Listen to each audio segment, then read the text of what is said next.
Queridos, que a paz do Senhor Jesus esteja com seu coração. Estamos de volta com muita alegria na presença de Deus para mais uma manhã com a palavra. E estamos juntos, prontos para meditarmos na bendita e preciosa palavra de Deus. Então, nós lemos aí no capítulo 13 de Provérbios, versículo 12, que tem sido aí o versículo base para esta série da qual nós estamos tratando aí, fortalecendo o coração.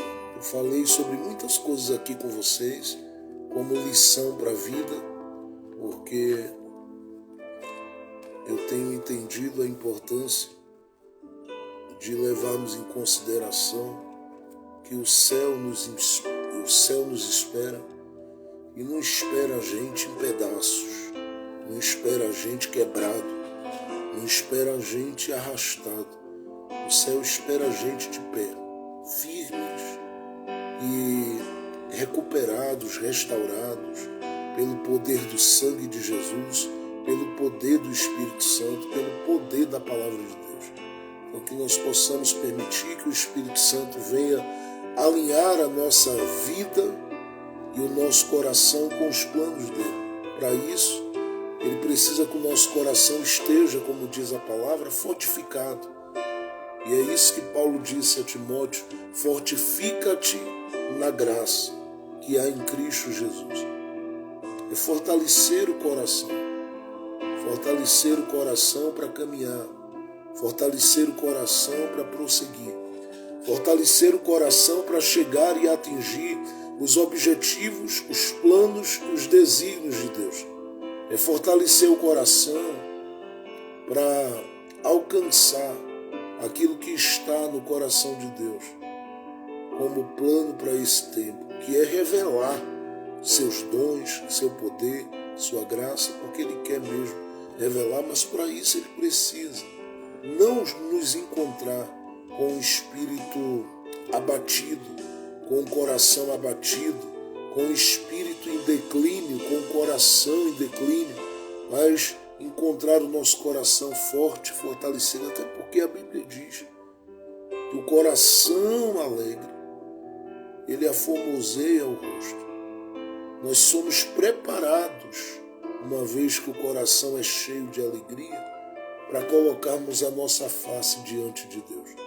E colocarmos a nossa face como quem ora, como quem busca, dizendo a Ele: eu estou aqui para dar de mim o que há de melhor no meu coração. Então entregue, porque quando eu falo do coração aqui, você sabe que eu já expliquei aqui na visão de Paulo, né, o coração como mente. Paulo diz em 1 Coríntios capítulo 2, verso 9. Então eu estou falando não só desse instrumento importante que faz parte aí do seu corpo, da sua vida, que dá todo sentido a tudo que você tem de estrutura aí dentro. Mas falo do seu coração como mente, que uma vez abalado, uma vez abatido, uma vez sem direção, uma vez sem sentido, o que resta não é desânimo, é tristeza, é tudo que não te coloca mais perto do plano e do propósito de Deus. Mas o meu desejo é que o Senhor conceda a você, a sua casa, a oportunidade de ter o seu coração fortalecido e a partir daí você ter base para prosseguir naquilo que é a vontade de Deus realmente para a sua vida, porque Ele tem coisas boas para você. Então, nós vamos olhar com carinho a palavra de Deus e vamos fazer uso dela com muita alegria aí, olhando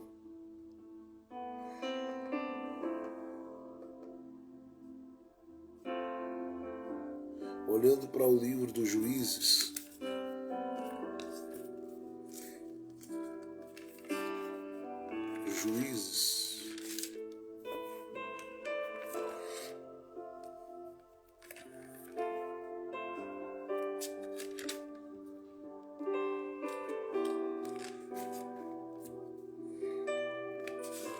é um livro que todos nós deveríamos ler todo e relermos. O livro do Juízes, o livro de Samuel, eu considero que são livros que a gente deveria ler e reler algumas vezes, porque ele nos fala muito para os dias que a gente está vivendo. E ainda que os fatos, as histórias e tudo que seja narrado aí aconteceu em uma época bem distante da gente e em uma realidade até cultural bem distante da gente, é bom dizer que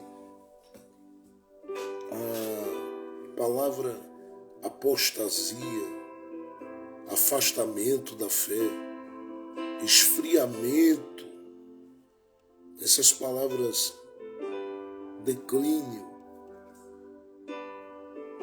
e todas as outras palavras que estão ligadas a essa ideia de apostasia, abandono, rejeição aos planos de Deus, à vontade de Deus, desobediência e tudo mais, tudo está muito presente nesse livro. E eu sei que quem lê o livro dos Juízes e quem lê o livro de Samuel vai entender que as consequências nunca são boas para quem está fora do plano e da vontade de Deus.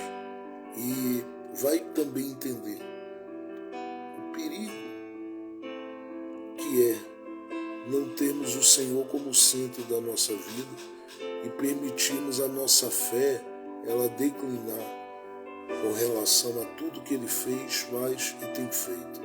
Então é um grito de alerta e de despertamento, uma vez que a Bíblia deixa claro, como eu citei aqui anteriormente, 2 Timóteo capítulo 3, que esses últimos dias seriam dias trabalhosos.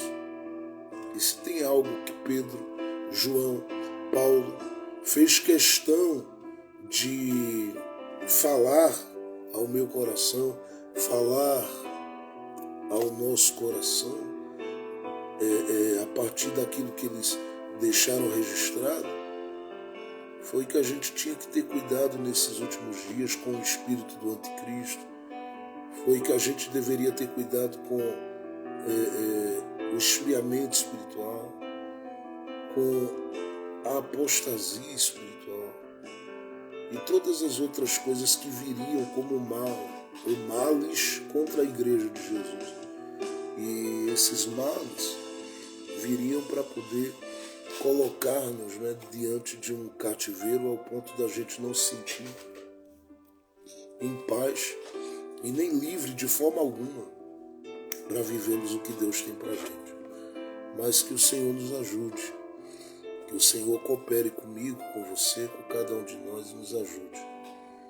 Nos ajude a vivermos o seu plano e sermos um canal de bênção nesse tempo difícil, porque penso que talvez você também perceba isso, que está sendo um tempo difícil. Difícil para ser humano, difícil para ser gente, difícil para ser crente.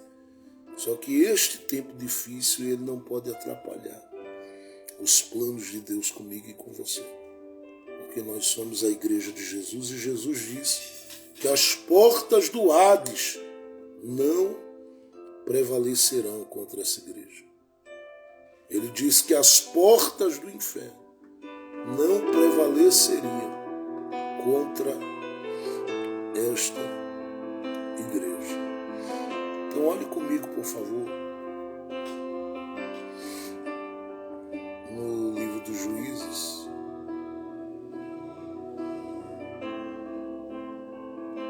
no capítulo 6,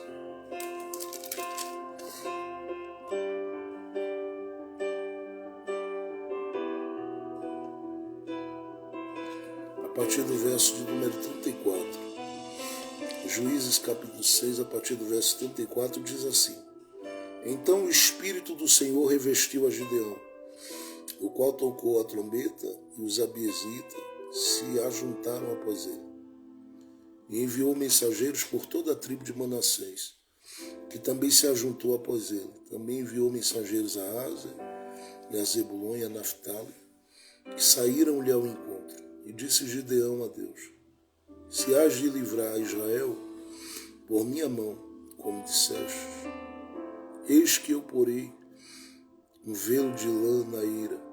Se o orvalho estiver somente no velo, e toda a terra ficar seca, então conhecereis que hás de livrar Israel por minha mão, como disseste. E assim sucedeu, porque no outro dia se levantou de madrugada e apertou o velo, ou a lã, e do orvalho que espremeu daquela lã encheu uma taça de água. E disse Gideão a Deus: não se acenda contra mim a tua ira, se ainda falar só esta vez. Rogo-te que só esta vez faça a prova com a lã. Rogo-te que só a lã fique seca, e em toda a terra haja orvalho. E Deus assim fez naquela noite, pois só a lã ficou seca, e sobre toda a terra havia orvalho. Então, olhe para o capítulo 7, verso 1, e a gente encerra. Então Gideão se levantou de madrugada, e todo o povo que com ele havia, e se acamparam junto à fonte de Arode, de maneira que tinha o arraial dos midianitas para o norte, no vale, perto do outeiro de Moré. Pare aí. O texto e a passagem bíblica é conhecido de todos nós. E ele marca um momento onde eu percebo que a figura que aqui se destaca, que é Gideão, ele precisa descobrir o caminho, e ele vai descobrir sozinho, para ter o seu coração fortalecido em tempos de desesperança, uma vez que tudo cooperava e tudo apontava para um tempo só de trevas, tenebroso, uma vez que toda a produtividade neste tempo era tirada, arrancada do povo. E ele precisa, em meio a uma geração que precisa sobreviver, que precisa se alimentar, que precisa comer, que precisa respirar, ele precisa aprender como lidar com este tempo, mas não só lidar com este tempo, mas como lidar com o seu próprio coração, uma vez que a tendência desse coração em meio a essa realidade é de se demonstrar totalmente enfraquecido, totalmente abatido, totalmente debilitado, uma vez que ele faz parte, Gideão, e compõe um grupo, que é um grupo que tem promessa, mas o que vive aqui contraria toda essa realidade. O que ele vive aqui contraria toda essa realidade.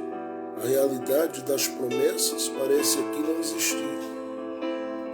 Parece ser apenas uma utopia, uma fantasia, porque parece que tudo que foi dito, tudo que foi profetizado, tudo que foi empenhado como palavra por Deus, caiu por terra.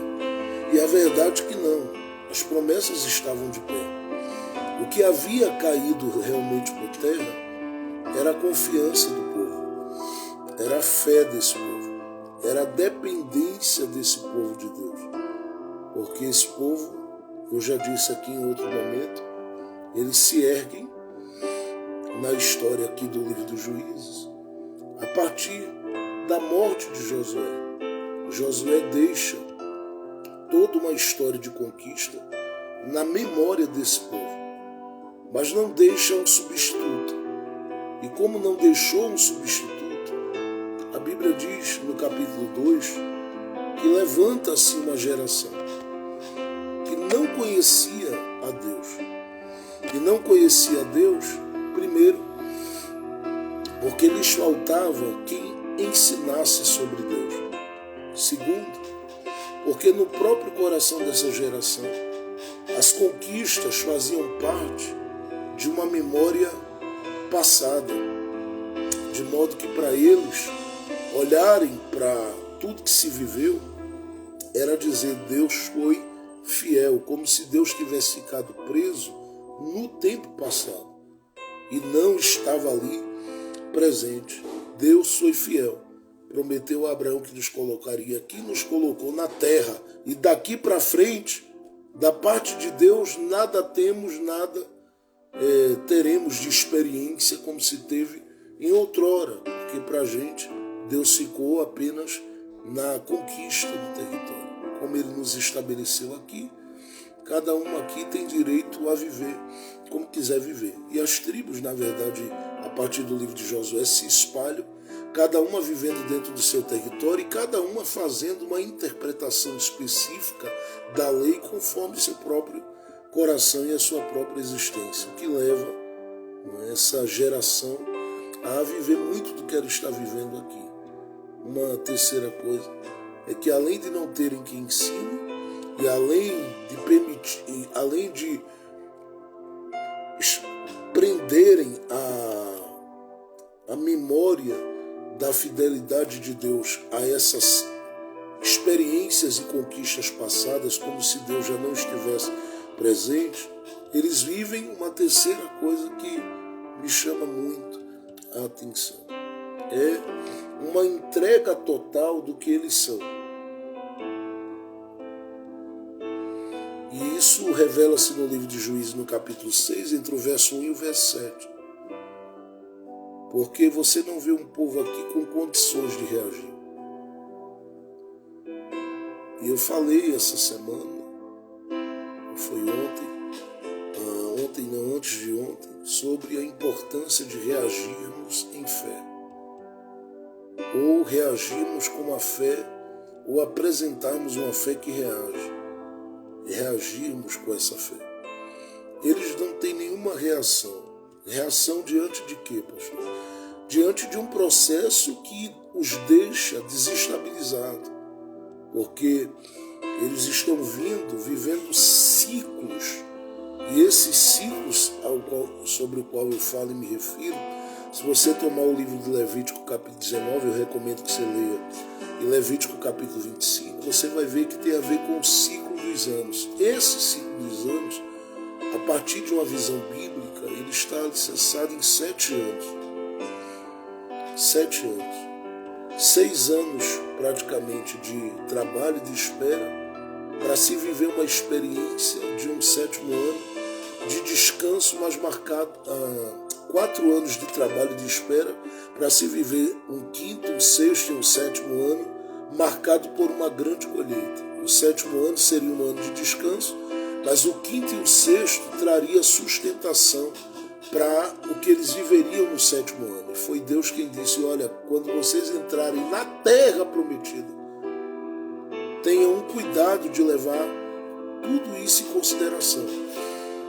Vocês semeiam no 1º, no 2º e no 3º ano, no 4º eu santifico, no 5º e no 6º vocês colhem, e no 7º a terra descansa, e vocês usufruem do que colheram no 5º e no 6º ano, porque vai valer por todos os anos que vocês semearam. Eu vou colocar uma bênção que vai ultrapassar os limites do 7º, do 8º e do 9º ano sobre vocês. Foi uma promessa de Deus.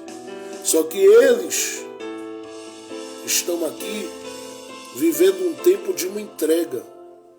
E essa entrega atrapalha. Essa entrega deles não os deixa se encontrarem com o que eles particularmente foram feitos para ser. Um povo da promessa, um povo da aliança, um povo com quem Deus tem compromisso, um povo marcado por experiências com Deus e um povo as quais experiências que Deus lhe deu fazia com que nenhum adversário se colocasse de pé diante deles. É um povo que tem uma memória de milagres que deveria falar alto para este tempo e neste tempo, mas não fizeram.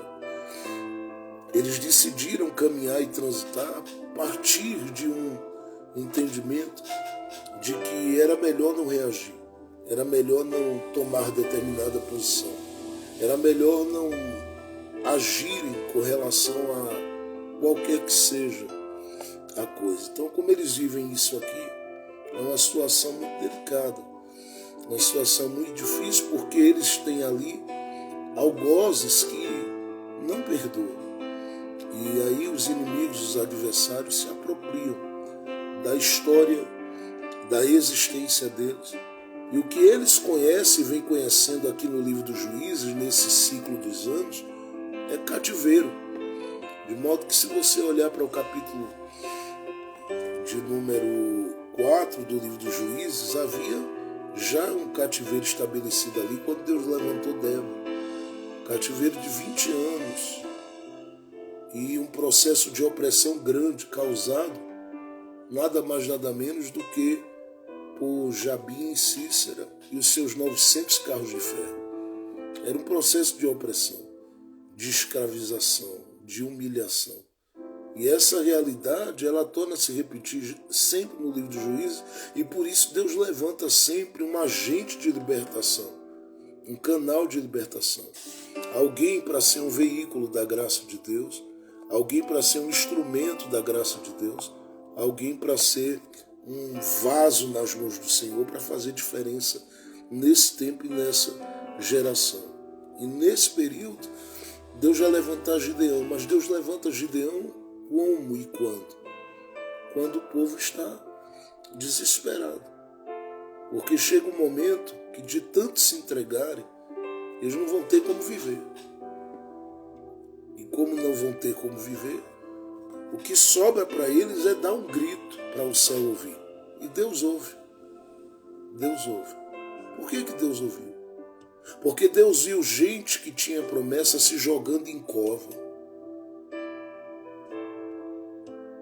Por que Deus responde? Porque Deus viu gente que tinha promessa não protegendo seu território e seu campo e tendo que era seu roubado. Por que Deus decidiu responder? Deus respondeu porque não quis de forma alguma deixar que os seus filhos passassem aquele tempo e aquele momento tendo os inimigos considerando que eles estavam tão maus que Deus já não se importava com eles e ninguém precisava temer o Deus deles, porque diante da realidade que eles estavam apresentando de gente que se entrega, o Deus deles poderia ser considerado um Deus fraco e pequeno. E, na verdade, nós sabemos que Deus é grande e poderoso. Só que, na medida que o povo se entregava, essa era a realidade. Então Deus viu isso, seu nome ser diminuído na falta de esperança, de fé e de confiança do seu povo. Então Deus decide responder, porque ouve esse povo clamar, ouve esse povo chorar. E eles só choram e clamam aqui, não como uma reação, mas como consequência daquilo que acabou doendo, de tanto eles se entregaram. E aqui deixe-me abrir um parênteses, para dizer a você com muito carinho nessa manhã, não se entregue. Porque todas as vezes que você decide se entregar diante das pressões, diante da adversidade, diante dessas coisas que assolam a sua terra, seu terreno, sua casa, sua vida, você vai tornando o nome de Deus um nome pequeno diante das pessoas. Você vai se colocando em uma condição onde a sua realidade de vida, que é a realidade de quem tem promessa, ela passa a ser vista como a realidade de alguém que não viveu nada disso, do que creu, do que esperou, do que confiou, quando na verdade tudo que Deus falou é verdade ao seu respeito. Terceiro, não se entregue, porque se você faz isso, todas as vezes que você o faz, você se coloca como alguém que está se empurrando para a cova, como alguém que está perdendo o que é seu por direito, se deixando de ser roubado. Você está agindo como alguém cuja vida, ela é uma vida que não faz nenhum sentido, porque a vida sem fé não faz sentido. E se a vida sem fé não faz sentido, todas as vezes que você se entrega, você passa a ser alguém sem saber para onde ir e para onde vai. Então Deus olha para mim, olha para você e diz: não se entregue, porque o povo se entregou E foi necessário Deus descer para dizer a todo mundo que ele não era pequeno, que ele era grande. E como é que Deus faz isso? De duas formas. Primeiro, Deus levanta um mensageiro. No capítulo 6 de Juízes, no verso de número 8, a Bíblia diz que o Senhor enviou um mensageiro ao povo, dizendo a eles que foi ele quem os havia resgatado. E que da mesma forma que ele havia resgatado esse povo, o que ele estava dizendo era que ele podia fazer hoje e sempre a mesma coisa. Deus estava gritando, dizendo: eu continuo tendo o mesmo poder que eu tinha no passado. Segundo, Deus vai fazer isso levantando alguém improvável para fazer a diferença e ser um instrumento que influenciasse uma geração a reagir. Por quê? Porque a libertação deles aqui não virá sem luta. A libertação deles aqui não virá sem esforço.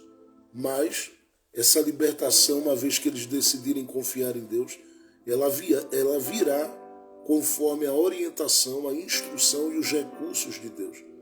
E os recursos de Deus não exigem de nós sangue, exigem muitas vezes de nós apenas de confiança. Eu sei que há alguns momentos que o Senhor diz: olha, como ele disse a Saul, eu quero que você faça isso assim, assim. Saul não fez. Olha, Davi, eu quero que você faça desse jeito aqui. E isso às vezes envolve, não é, o uso da espada e tudo no Antigo Testamento. No Novo, Jesus nos ensina a vencer de outra forma. Mas desde o Antigo Testamento, Deus já vinha dizendo: olha, as ferramentas que vocês têm aí não são ferramentas que qualquer um considerasse como ferramentas de guerra. Mas o que vocês têm pode fazer uma grande diferença nesse tempo que vocês estão vivendo. Basta vocês seguirem as minhas ordens e as minhas instruções. As ordens de Deus é: toca a buzina, quebra a canta, acende a tocha, e alguém passaria a vencer um período de crise, vencer dentro de um ciclo de anos onde a opressão demorou 7. Deus colocaria a gente em liberdade nesse tempo por causa de instrumentos e ferramentas simples. Por quê? Porque se decidir confiar é vencer com as armas de Deus e no poder de Deus, e não com a nossa força e com a nossa convicção. Agora, quando eu digo a você não se entregue, eu estou falando sim que você deve se posicionar na força de Deus, com base na força de Deus que te sustenta de pé todo o tempo da sua vida. Agora, eu disse que Deus em si, ele levanta um mensageiro, é um profeta que profetiza. E Deus vai levantar um improvável. Na verdade, são 2 improváveis, porque o mensageiro aqui nem nome a Bíblia cita que ele tem. Claro que tem, mas a Bíblia não dá o nome dele. O líder que Deus vai usar já tem nome, mas é alguém que ele mesmo reconhece. Eu não tenho condição nem capacidade de fazer isso, não. Ser um instrumento de libertação nacional, jamais. Ser um instrumento de libertação do estado, da cidade, do lugar onde eu estou plantado, não. Eu não tenho condições de fazer isso. Minhas condições são pequenas, limitadas, e eu não tenho possibilidade nenhuma de fazer isso. Então, diante desse quadro, diante desse cenário, Deus está simplesmente mostrando que Ele é o mesmo que operou no passado e que, segundo, Ele é aquele que continua, tendo as suas ferramentas para usar em tempo próprio. Então Ele tem aqui gente que ninguém acredita que tenha potencial, que tenha condição, que tenha capacidade de fazer alguma coisa relevante diante de Deus, no seu reino, na sua obra e principalmente em dias de batalha e de guerra. mas o Senhor ainda faz coisas extraordinárias através dessas pessoas limitadas e simples. Por isso nós devemos permitir que o Espírito Santo mantenha o nosso coração nesse ambiente da dependência e da simplicidade.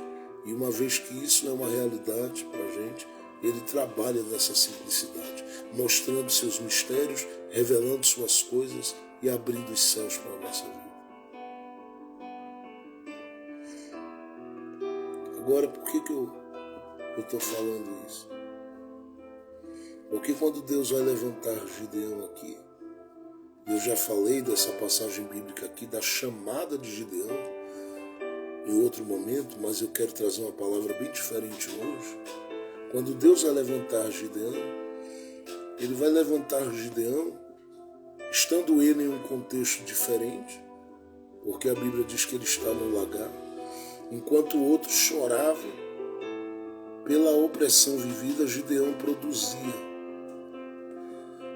Outra coisa é que quando Deus vai chamar Gideão, Deus vai chamá-lo a partir de uma experiência muito íntima, profunda e sobrenatural, ou uma experiência do céu, experiência poderosa e gloriosa. No capítulo 6 Juízes, fica claro para a gente que o Senhor apareceu a Gideão.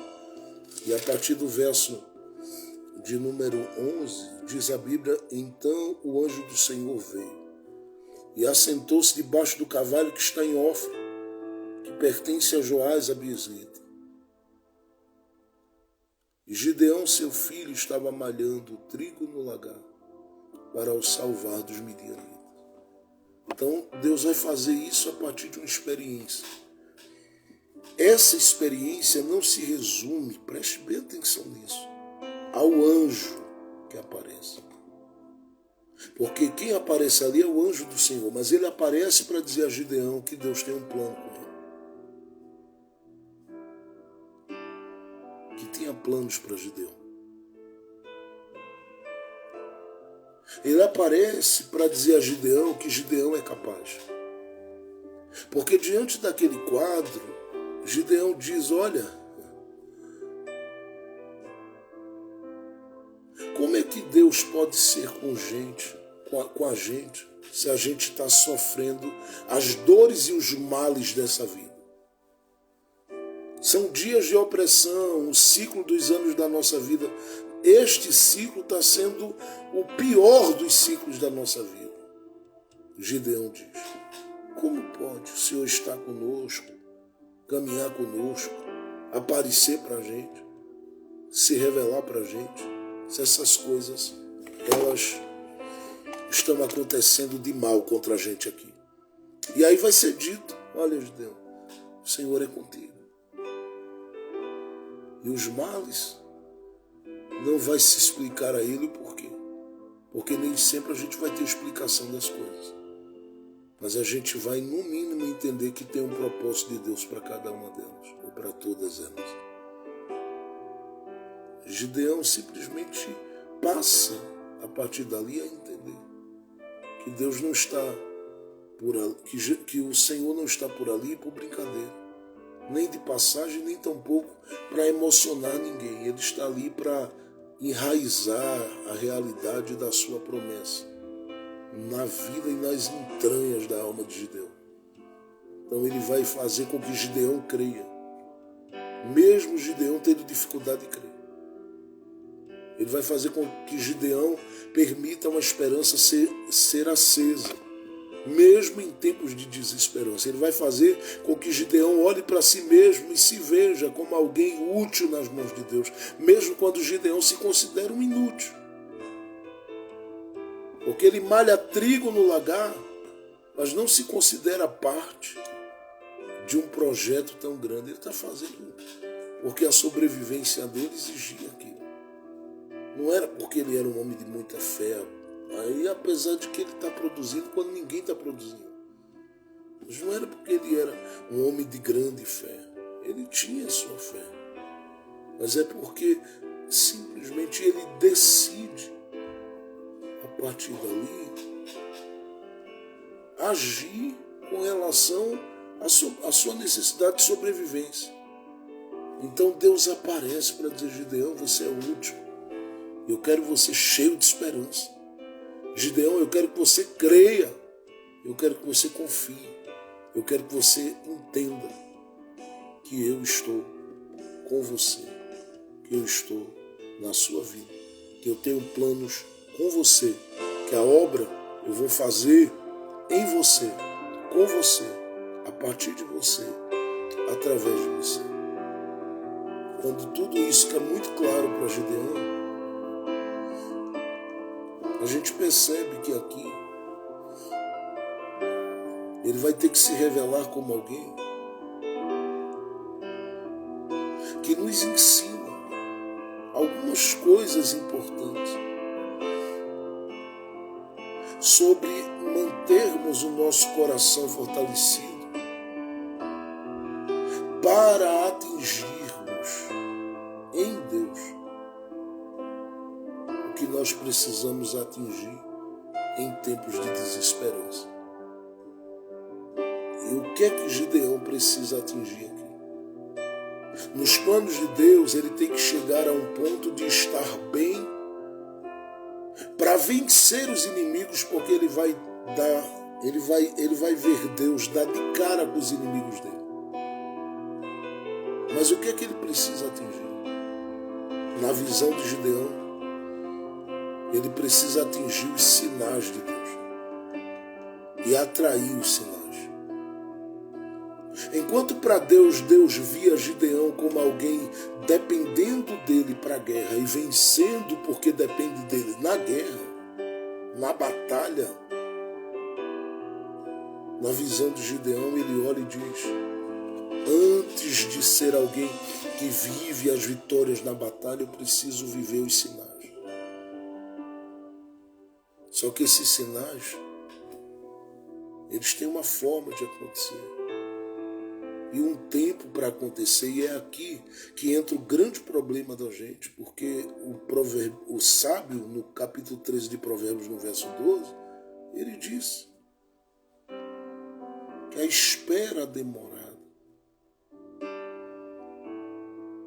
ela enfraquece o coração, que a esperança demorada ou adiada enfraquece o coração.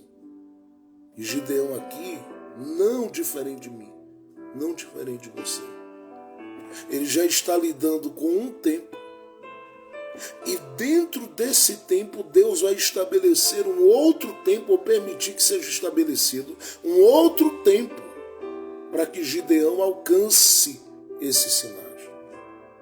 Então aqui ele vai nos ensinar algumas coisas importantes para que a gente mantenha o nosso coração firme e fortalecido quando a gente está nessa busca pelos sinais. Por quê?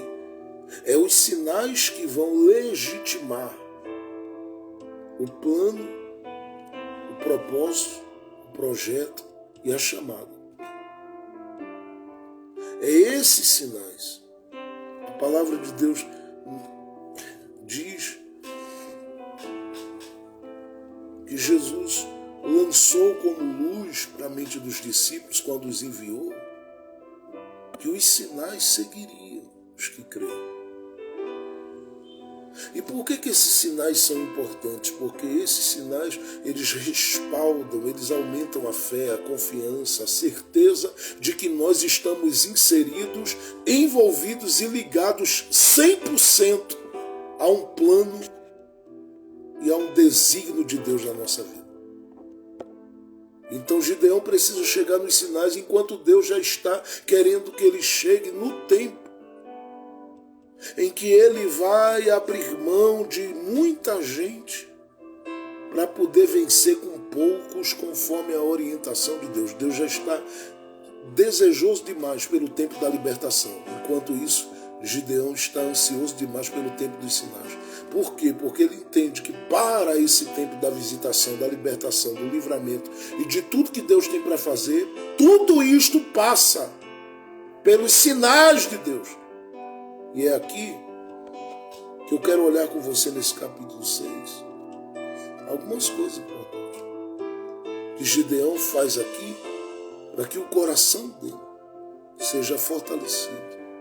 E para que ele possa, tendo o coração fortalecido, atingir os sinais e, consequentemente, aquilo que Deus estava falando como livramento depois dos sinais. Porque os sinais confirmam que Deus está.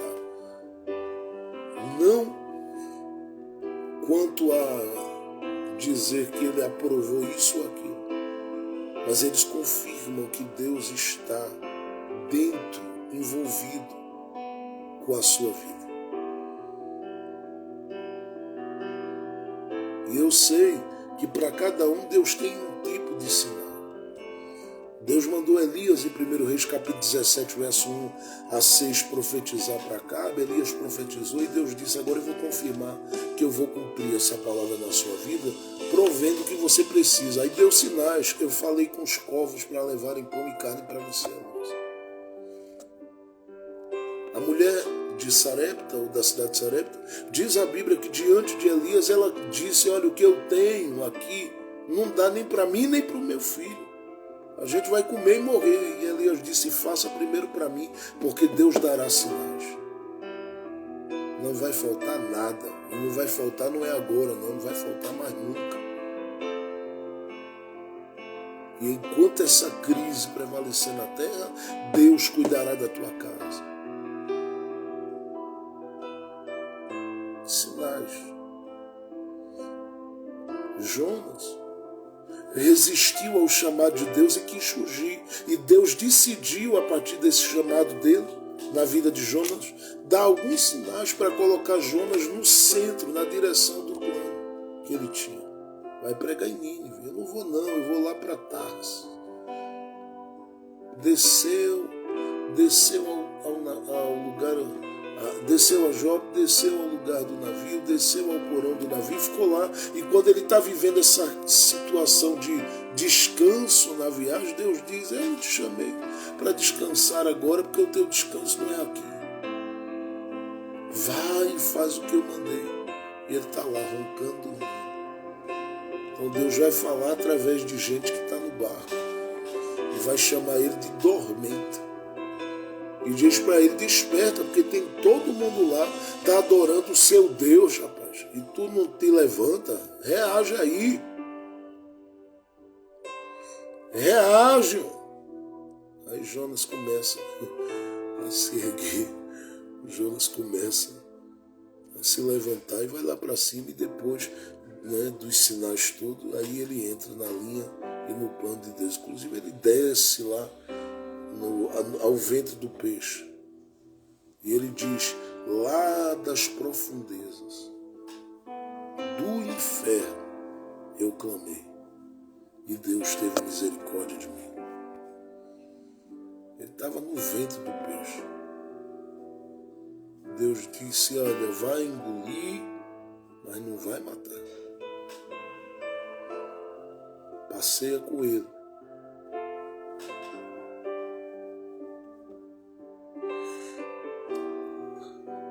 Navega com ele.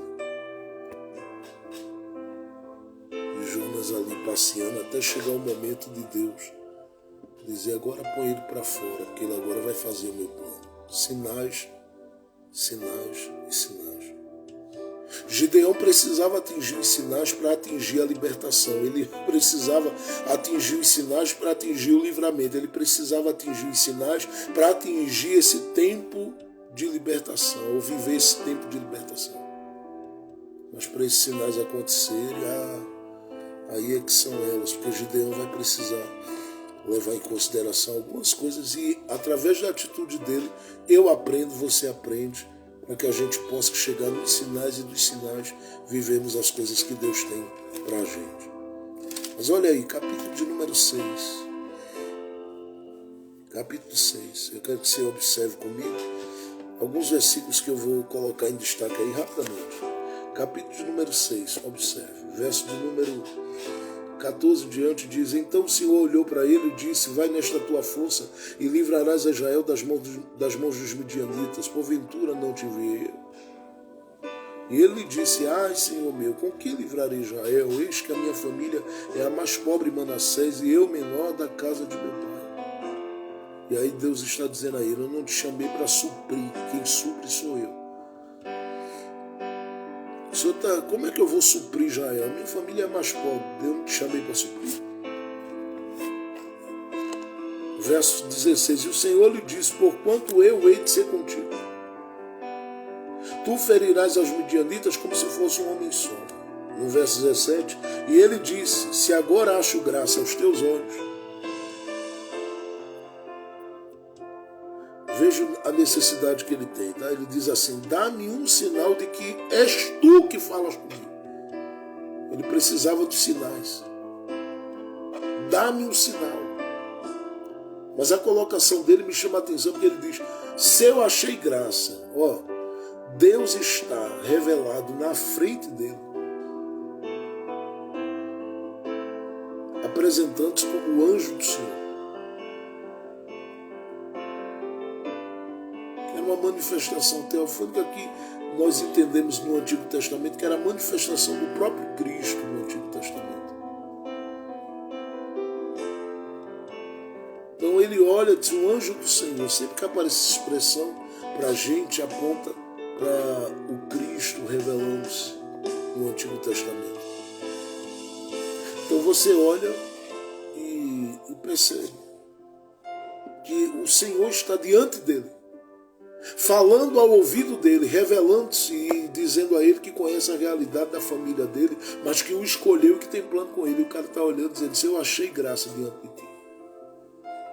Primeiro ele diz: a minha família é mais pobre. O que ele está dizendo: eu não tenho como tirar Israel, tirar o povo de Israel da crise que está vivendo. Porque nós não temos recursos, como se Deus tivesse chamado ele para suprir financeiramente o povo. E Deus diz: não, Gideão, não é isso não. Eu tenho, eu sou. Eu tenho, eu sou. Deus diz para ele: eu sou, Gideão. Eu tenho todo o poder para suprir. Segundo, se eu achei graça. Olha, Gideão, tu acha que eu perco tempo? Que eu venho perder tempo? Não. Então, se eu apareci na tua vida aqui, eu estou aparecendo, não é para perder tempo. É porque você me atraiu com alguma coisa. Alguma coisa. Que eu não vou dizer a você aqui. O que é? Se eu achei graça, Gideão, se tu não tivesse achado graça, nem por aqui eu passava. Mas é aquela questão de me confirme. E Deus dizendo: nem estou chamando você para suprir. E nem estou chamando você para duvidar e se mover a partir de confirmação com relação a eu ter que provar a você alguma coisa. Não, eu estou lhe chamando para andar confiando em mim, depender de mim, pronto. Mas Deus não vai confirmar algo, pastor, quanto aos sinais.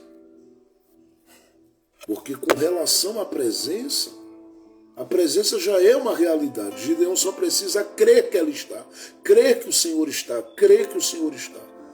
Porque foi isso que ele disse: eu sou contigo, Gideão. Mas a gente tem dificuldade, a gente precisa de umas 200 confirmações de Deus para algumas coisas. Mas o Senhor já está aí, confirmando que está aí. Isso. Ele está confirmando só com a aparição. O que é que eu preciso fazer, Gideão? Imagina, Deus diria: o que é que eu preciso fazer para te convencer? Não, desapareça e apareça de novo. Vá para onde? Vá para qualquer outro lugar, depois volte aqui. Faça isso, faça aquilo. E Deus dizendo: olha, eu vou fazer, porque a coisa não envolve só você. Porque primeiro envolve você que está tendo uma experiência comigo. Segundo, envolve gente que não vai me ver. Vai ter que confiar no que você viu. Então, por esses, eu vou dar os sinais. Agora, eu não vou perder tempo aqui brincando contigo de Deus me confirma. Não, eu não já disse que ia fazer na sua vida? Pronto. É isso que ele diz para mim e para você nessa manhã. Ele não já falou que vai fazer? Ele não já disse que vai mover? Ele não já disse que vai realizar na sua vida? Não, porque você vai ficar perturbado, inquieta, angustiada todo dia, toda hora, todo instante. Por quê? Deus me confirma, perdendo a noite de sono, sem ser para orar, adorar e buscar a face dele, mas ficar pedindo 1 milhão de confirmações. Ele olha e diz: não, Gideão, é o seguinte, considere que eu não chamei você para suprir. Então, como é que Gideão vai fortalecer o coração aqui? Levando em consideração algumas coisas que estão acontecendo. Entre elas, permitindo ter a certeza que Deus não chama ninguém para suprir as coisas dele. É Ele quem supre. Porque é Ele quem dá a você. É Ele quem dá a mim. É Ele quem nos dá. É Ele. É Ele. Segundo,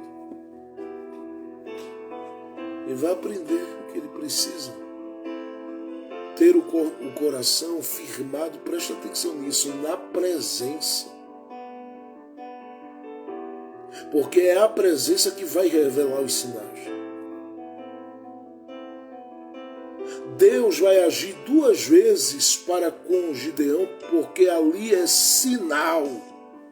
Que não é sinal só para Gideão, vai ser sinal para quem não viu e precisa crer. Que Deus chamou Gideão para aquela função e para aquele trabalho. E como é que a gente vai saber que Deus te chamou, Gideão? Aí ele vai contar: Deus me deu um sinal assim, assim, assim. Agora Deus fica confirmando, brincando de bola de gude com Gideão.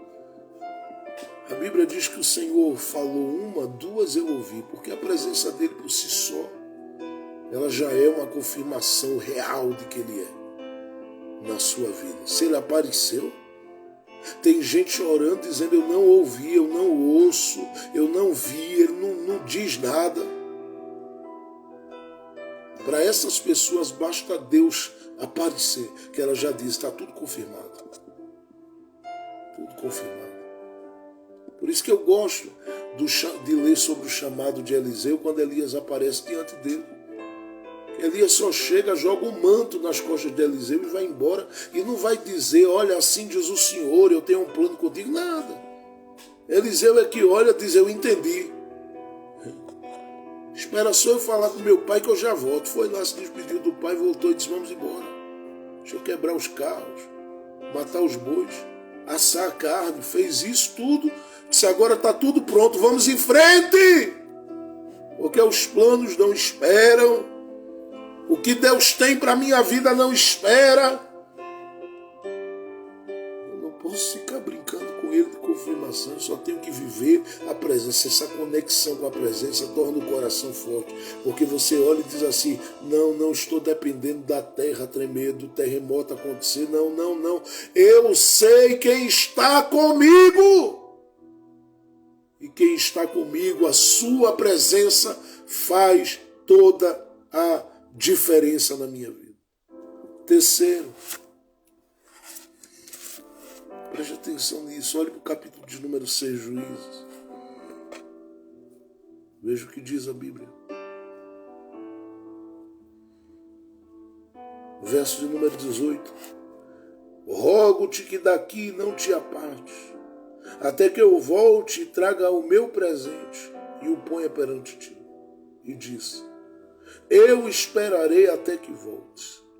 E entrou Gideão e preparou um cabrito e pães asmos de uma efa de farinha. A carne pôs no cesto e o caldo pôs numa panela. E trouxe-lhe até debaixo do carvalho e lhe ofereceu. Porém o anjo de Deus lhe disse: toma a carne e os pães asmos e põe-os sobre uma penha. E derramaram-lhe o caldo. E assim fez. E o anjo do Senhor estendeu a ponta do cajado que estava na sua mão e tocou a carne e os pães asmos. Então subiu o fogo da penha e consumiu a carne e os pães asmos. E o anjo do Senhor desapareceu de seus olhos.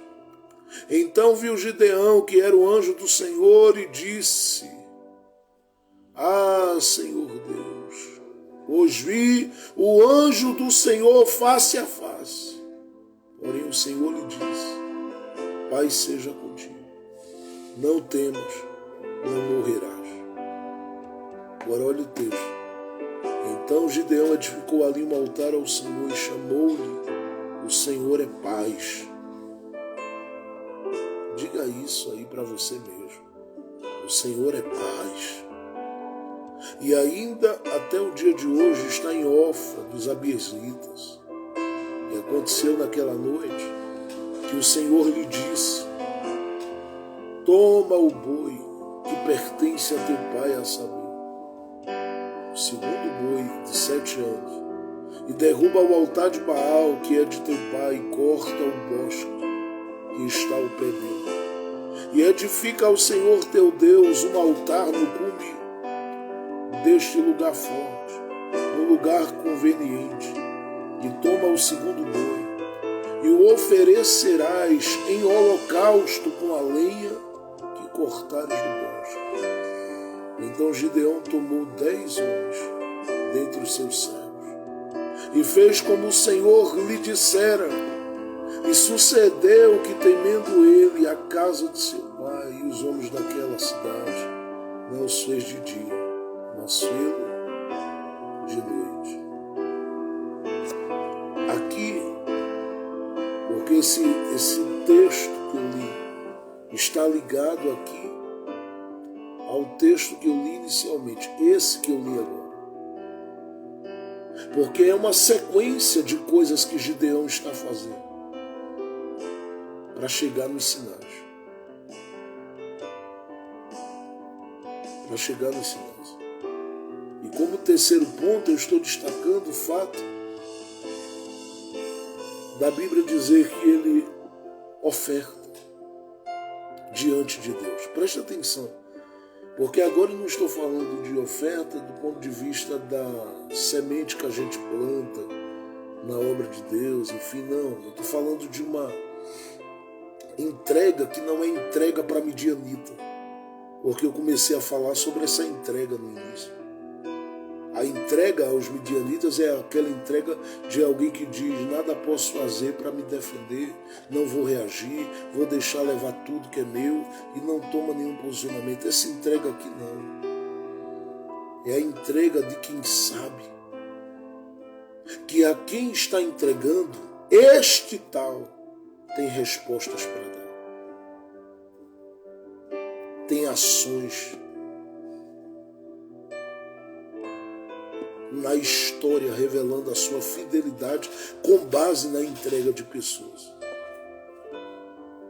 E o Senhor está olhando para mim nesta manhã e olhando para você, e tudo que Ele está esperando é uma entrega. Todo dia essa entrega tem que ser feita.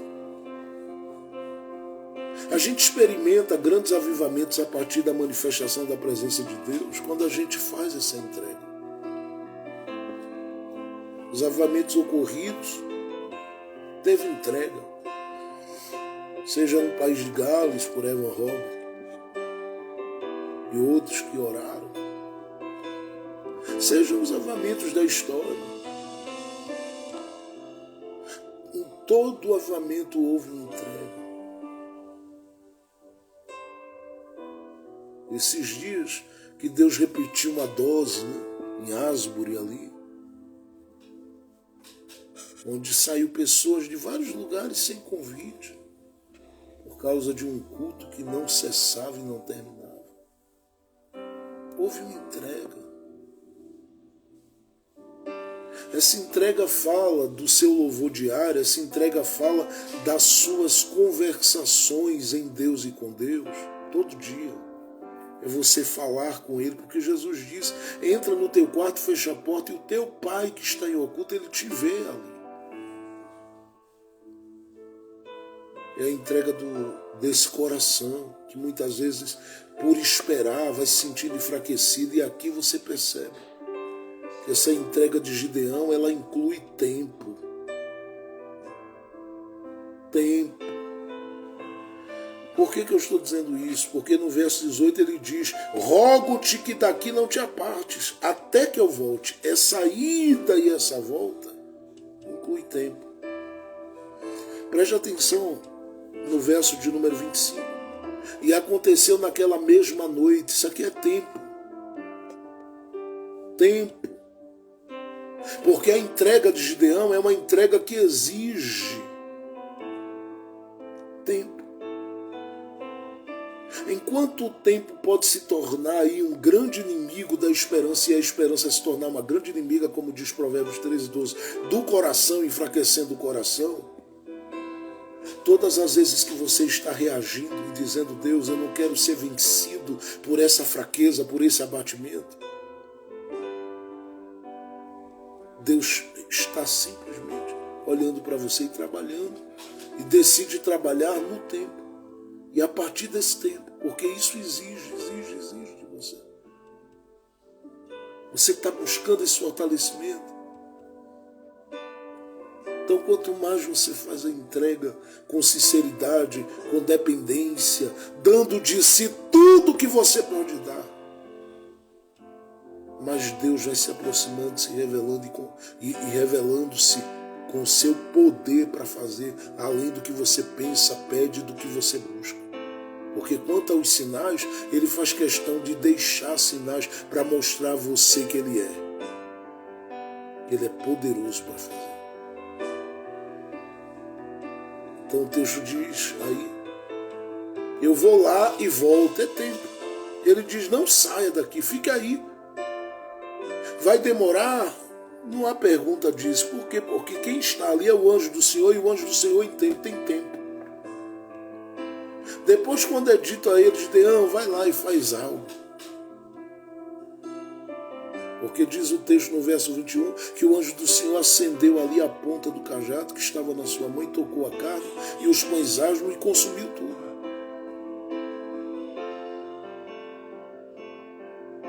Gideão, faz uma coisa que eu quero que você ofereça o segundo boi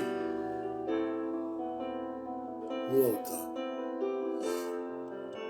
Eu quero que você ofereça o segundo boi no altar.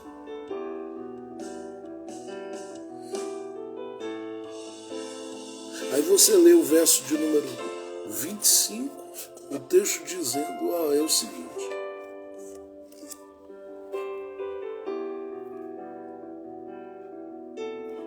naquela mesma noite. Aí está escrito assim, veja no verso 27, a última parte, tá? Mas fê-lo de noite, mais um fez de noite. Verso 28, levantando-se, pois, os homens daquela cidade de madrugada. Isso é tempo. É tempo. Quer ver um outro ponto que destaca o tempo? Veja no verso que a gente leu, aí nos versos que a gente leu.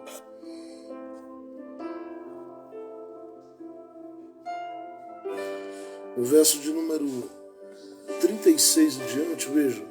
E disse Gideão a Deus: se hás de livrar a Israel por minha mão, como dissestes, eis que eu porei um velo de lã, uma lã aí, na eira. Se o orvalho estiver somente na lã, e toda a terra ficar seca, então conhecereis que hás de livrar Israel por minha mão, como disseste. Veja o verso 38. E assim sucedeu, porque no outro dia, marca essa expressão, Deus trabalha em tempo e com tempo, gente. A gente tem dificuldade. E aqui Gideão está dizendo: você quer ter o coração fortalecido para os sinais? Para estar pronto para viver os sinais? Então considere o tempo como um aliado. E o que é que eu faço? Ele diz: faça a sua entrega. Que é isso que ele está dizendo com a vida dele. Faça a sua entrega. Porque a sua entrega diante de Deus,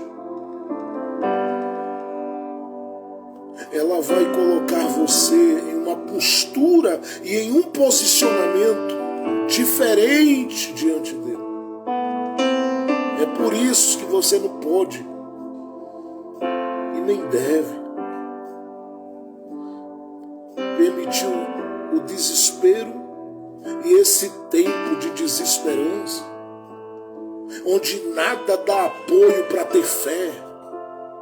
Tudo é para deixar-lhe a fé. Tudo que acontece é para abater a fé. Neste tempo, faça a sua entrega diante de Deus.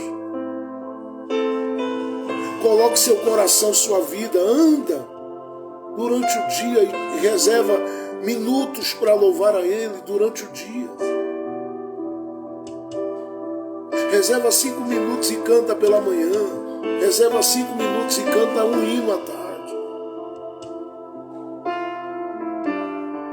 Entre o intervalo de uma coisa e outra, louva, faz uma entrega diante dele.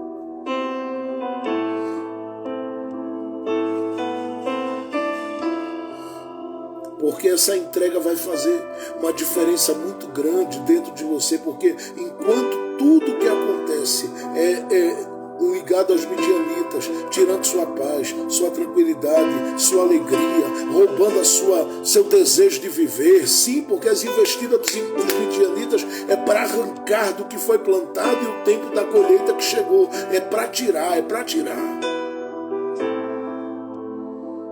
Por outro lado, enquanto nesses 7 anos os midianitas fazem isso, Deus, em uma noite,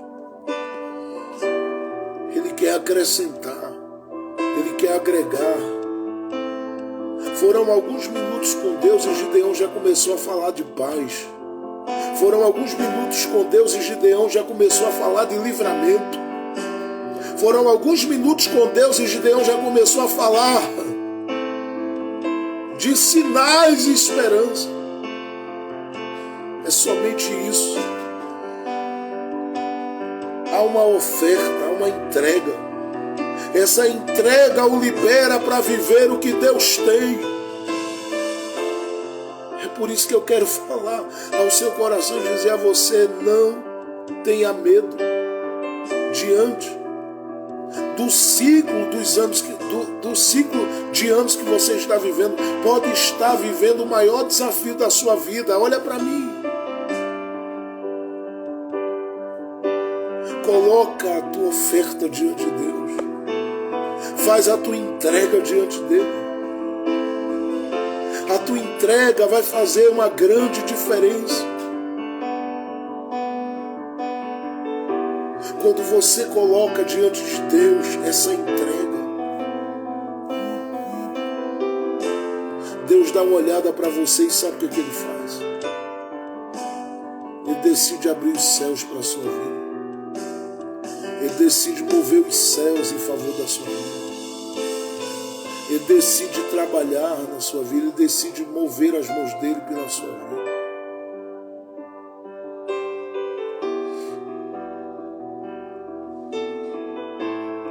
Faz essa entrega hoje. Entrega mesmo, louvando. Entrega diante dele, louvando, adorando, porque ele vai dar sinais. Entrega, pastor Gilvan, pastor Eliana, entrega. Ele vai dar sinais. Ele vai dar sinais na vida da família. Ele vai dar sinais na vida da Débora, porque o pastor Gilvan e a pastora Eliane pediram oração e nós estamos orando. Ele vai dar sinais. Claudinice, ele vai dar sinais. Faça a entrega sem medo. Gideão diz: olha, o que eu tenho aqui, Deus, para entregar tem a ver com essa carne e esse caldo. O verso de número 19 tem a ver com esse cabrito, tem a ver com esses pães. Aí ele faz a entrega e Deus é um Deus extraordinariamente grande. Olha para Gideão e diz: olha, obrigado pela oferta que você fez.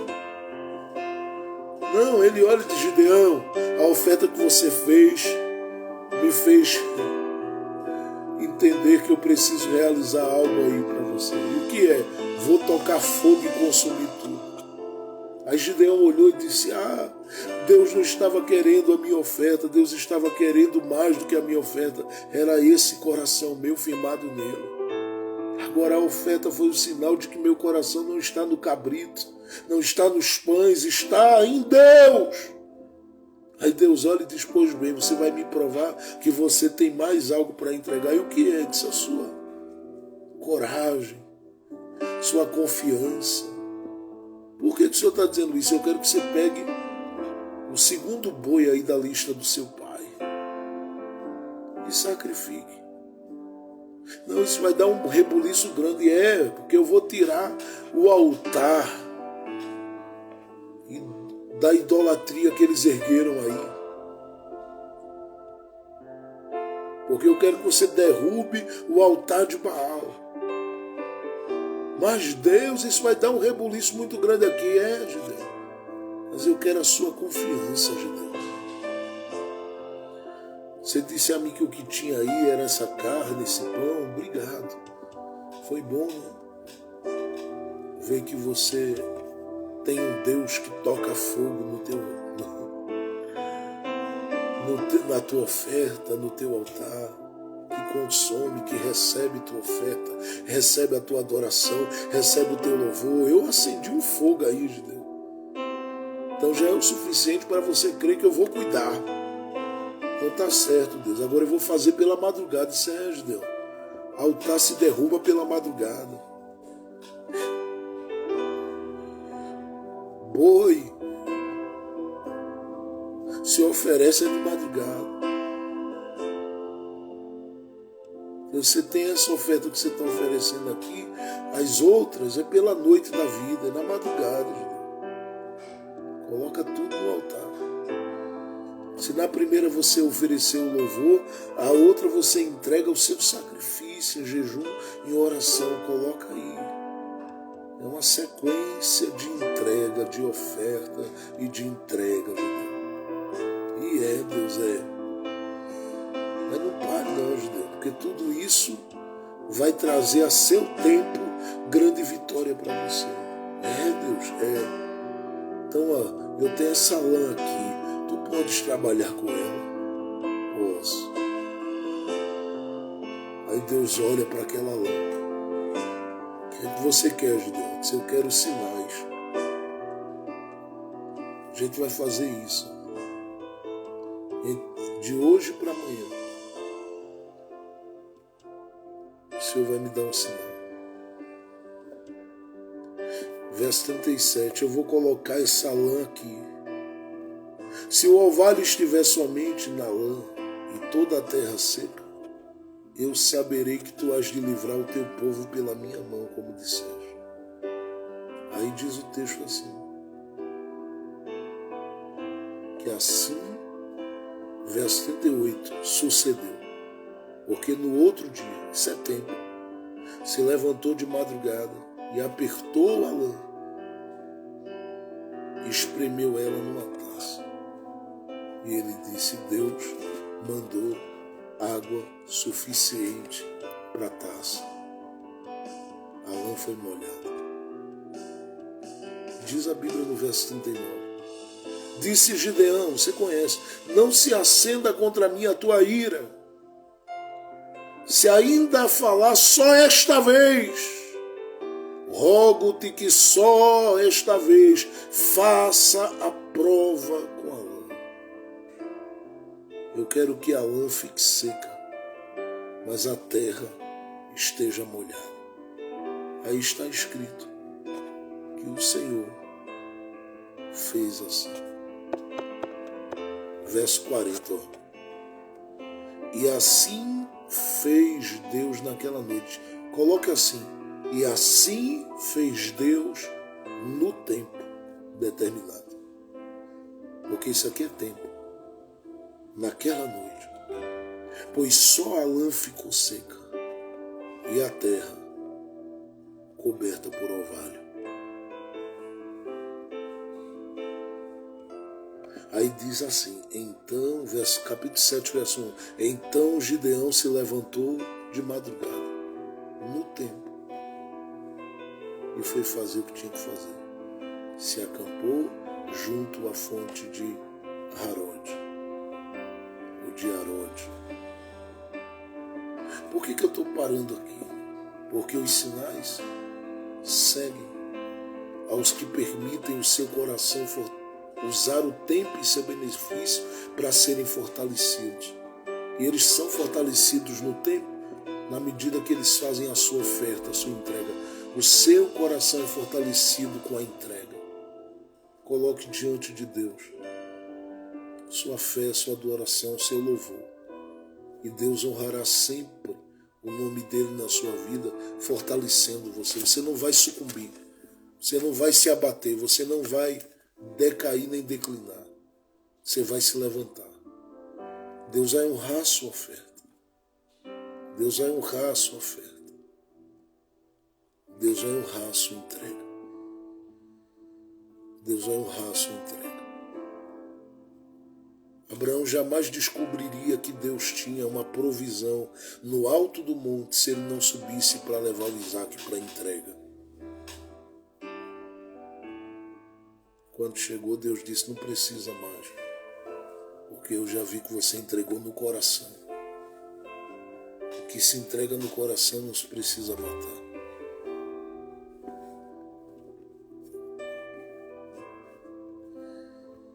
Eu estou falando com alguém que hoje está dizendo, pastor, eu preciso muito de uma ação, de um livramento das ações de Deus. Mas antes dessas ações, Deus, eu preciso de sinais. E o convite de Deus é porque Ele sabe muito bem que você está esperando há muito tempo e o coração enfraquece com a espera. Mas se você fizer a entrega diária, fizer a entrega da noite, da manhã, da tarde, diante de Deus em oração e louvando o nome dEle, Ele vai fortalecer a sua vida. Experimente passar essa semana reservando durante o dia algum tempinho para entoar uma canção. Você para, não precisa colocar nada. Você lembra da letra, canta. Se não lembra da letra, fica apenas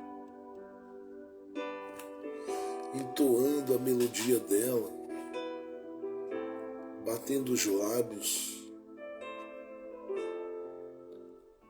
gemendo diante de Deus. Mas não deixa de fazer a tua entrega diante dele. Não deixa de fazer a tua oferta diante dele.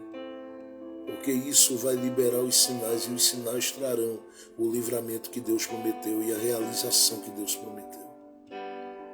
Para isso, faz a entrega. Gideão permitiu o tempo ser seu aliado. Fico imaginando Gideão na noite dizendo, Deus, como é que vai ser isso? Já está passando as horas, já está passando os dias, já está passando o tempo, Deus. E o Senhor esperou.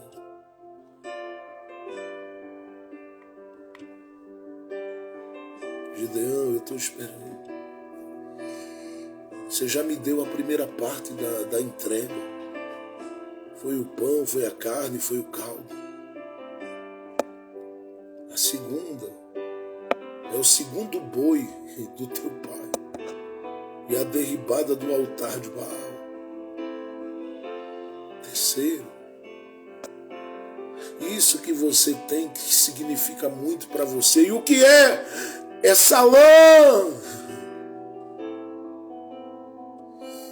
Essa lã, entregue essa lã. Coloque essa lã aí. Coloquei. Agora o Senhor tem que me dar sinal. Qual é o sinal que você quer primeiro? Eu quero que a lã esteja molhada e a terra seca. Deus disse, está confirmado. Como Deus trabalha no tempo, Deus deixou para outro dia. Mas Ele podia ter feito naquele dia mesmo. Só que Gideão precisava da madrugada, né? Que a prova era na madrugada. É quando o orvalho chega. Gideão foi lá, espremeu a lã. Disse, a terra está seca. Mas a lã está molhada. O que é que Deus estava dizendo a Gideão? E o que é que Gideão estava pedindo para que Deus dissesse a ele? E Deus não precisa de tempo favorável para banhar a lã. Deus tem meios que você não conhece, nem sabe de onde vem, mas Ele tem. Leia depois lá no livro de Oséias, no capítulo 11, verso 5, ele diz: eu serei o orvalho para Israel. E quando falta de cima, dos meios que todo mundo diz, nesse tempo acontece isso, viu? Deus vem e diz assim: eu faço fora de tempo.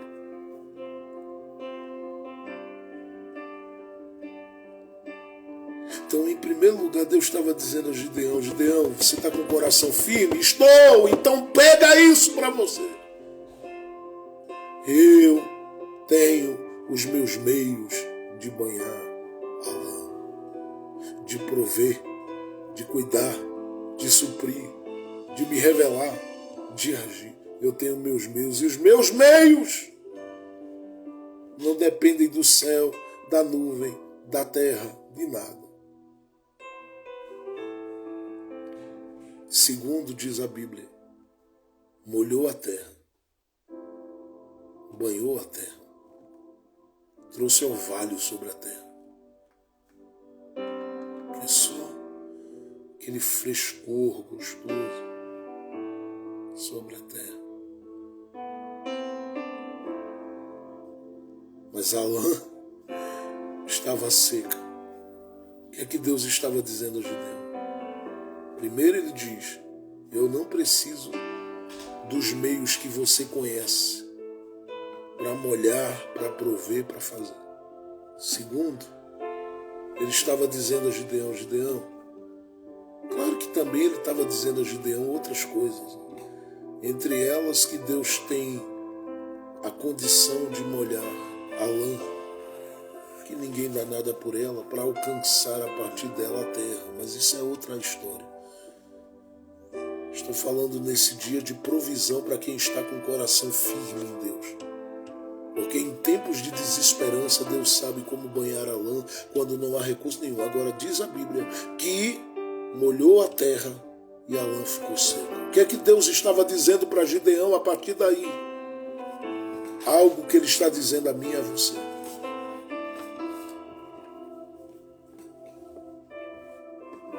Que Ele é capaz, preste atenção, de transformar você em uma bênção para o território. Mas Ele é capaz também de transformar o território em uma bênção para você. Se você pensa que Deus te alcançou para não alcançar o lugar onde você está, porque essa lã, sua fé, sua confiança, sua vida, seus talentos, você pensa que Deus alcançaria essa lã para não alcançar a terra. Deus estava dizendo: Gideão, os sinais estão aí para dizer a você que eu sou capaz de prover e que eu sou capaz de mudar. Eu vou prover na sua vida em tempos desfavoráveis, mas eu sou capaz de mudar a realidade do solo por causa de você. Eu não sei quem crê, mas esta semana ainda, Deus vai te dar a oportunidade de fazer bons negócios. Deus vai te dar a oportunidade de ver e visualizar coisas da parte dEle, porque Ele, como um Deus fiel, cuidará de ti nesse tempo, nesse momento, vai te proporcionar a alegria de contemplar a fidelidade dEle agindo, operando e trabalhando aí, aonde essa necessidade parece uma realidade na sua vida. Eu não sei se você consegue crer, mas o Senhor vai te surpreender. Talvez o orvalho de Deus chegou em algo pequenininho, é apenas uma lã. Mas a proporção de da noite para o dia que isso vai tomar ninguém vai impedir. Deus vai te levar para níveis maiores. Deus vai te levar para coisas maiores. Deus começa na lama, mas termina na terra. Deus começa no que é limitado, no que é pequeno. Mas Deus faz as coisas alcançarem uma dimensão bem maior do que o que você pensava. Você não tem noção do que está por vir como providência de Deus na sua vida, como milagres de Deus na sua vida, como bênçãos de Deus para a sua vida. Deus será glorificado. É Ele quem está cuidando. É Ele quem cuidou. É Ele quem cuida. Descansa e não tenha medo de nada, porque o orvalho dele continua caindo. E Ele continua suprindo, Ele continua abrindo portas, Ele continua livrando das mãos, Ele continua trazendo graça e vida. Gideão associou esses sinais ao livramento de Deus para uma nação.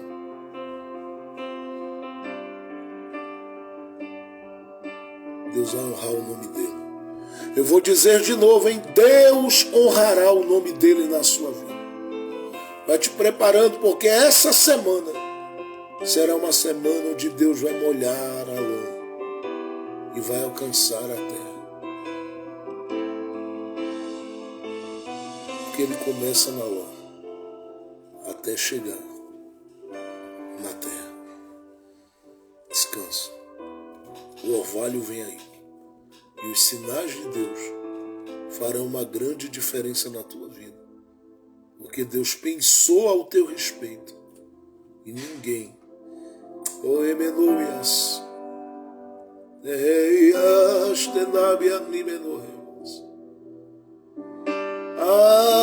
ninguém vai impedir o trabalhar dele. Ele está molhando a lã e molhando a terra.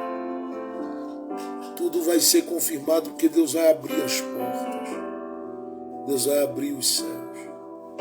Deus vai manifestar a fidelidade dele aí, com sinais que muitos diriam, é impossível, impossível, porque diz, olha o céu, olha o tempo, não coopera para crer nisso.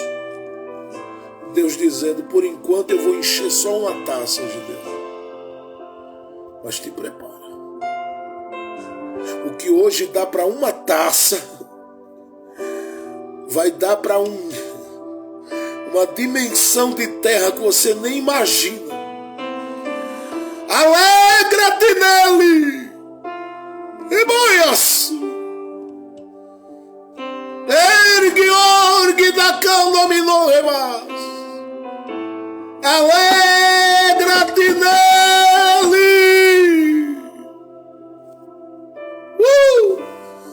Porque ele vai ampliar e vai mostrar que Ele é na sua vida, na sua história. Pai bendito, obrigado por essa manhã na Tua presença, com a Tua palavra. Ajuda-nos a passarmos esta semana, Senhor, fazendo a oferta que o Senhor se agrada. Para Gideão era pães, carne e caldo, era boi e lã. Mas o Senhor sabe o que a gente tem para oferecer. E eu quero dizer, Senhor, nós entregamos diante de Ti neste dia. Honra o Teu nome nas nossas vidas. Abençoa as casas, os lares, as famílias. Abençoa cada um dos que estão clamando e estão dizendo, Deus, cadê o orvalho? Mostra para ele que o orvalho vem. Mostra para ela que o orvalho vem.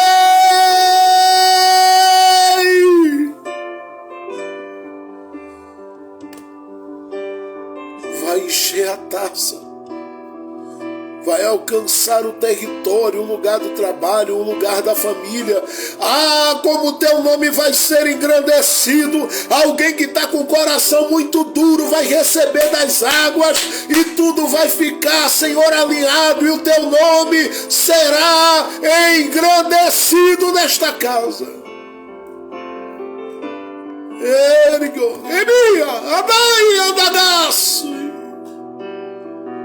O tempo é de sinais.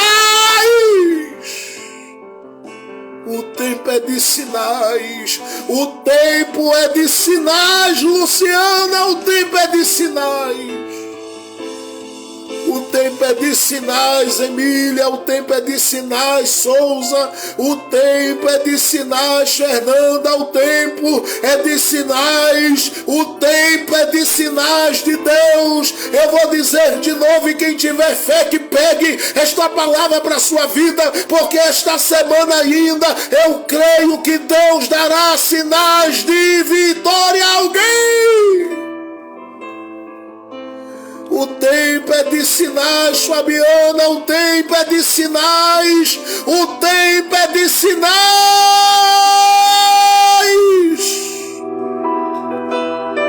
Deus vai abrir, Deus vai mover, Deus vai te colocar onde Ele disse. O tempo é de sinais.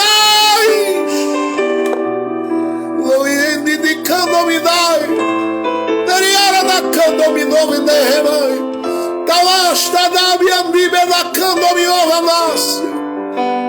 Eu estou recebendo de Deus esta palavra. O Espírito do Senhor fala ainda na terra, e Ele está falando contigo e está dizendo: aguarda aí. O tempo é de sinais, Renata. O tempo é de sinais. O tempo é de sinais, João. O tempo é de sinais, Eliane. O tempo é de sinais, Lucivânia. O tempo é de sinais. O tempo é de sinais. Prepara aí, porque Deus vai fazer um mover nesta terra. Tem coisa chegando da parte dele. Ah, tudo que você esperou durante dias, porque Ele te viu enquanto tu malhava o trigo. Ele te viu na tua luta. Ele te viu na tua batalha. Ele te viu no teu dia a dia, suando, chorando e dizendo: meu Deus, até quando vai ficar assim? O tempo é de sinais. Ergue-me, ande, o remova da candomida, radaia daqui a taia dorminaras. Prepara, porque a alegria vai ser grande. O tempo é de sinais.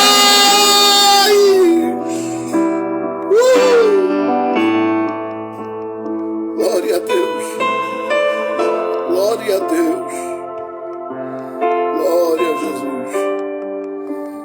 Glória a Deus. Eu te agradeço, Senhor, por este dia na tua presença, porque eu creio na vitória de quem clama. O tempo é de sinais, Ana Paula. O tempo é de sinais. Alegra teu coração, estende a tua mão. Não tenha medo de fazer a tua oferta, porque os sinais estão chegando. Este final de ano ainda Deus vai te fazer viver algo muito grande, de bênção com a tua casa. O tempo é de sinais.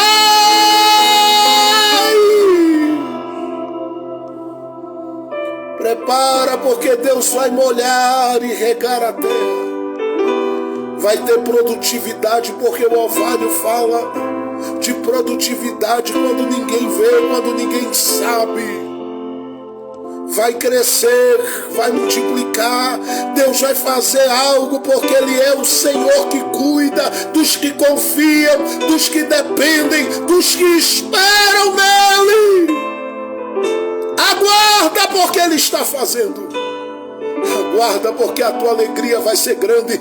Aguarda, porque o tempo do sufoco acabou. Aguarda, porque o tempo dessa dívida acabou. Aguarda. Em nome de Jesus, Senhor.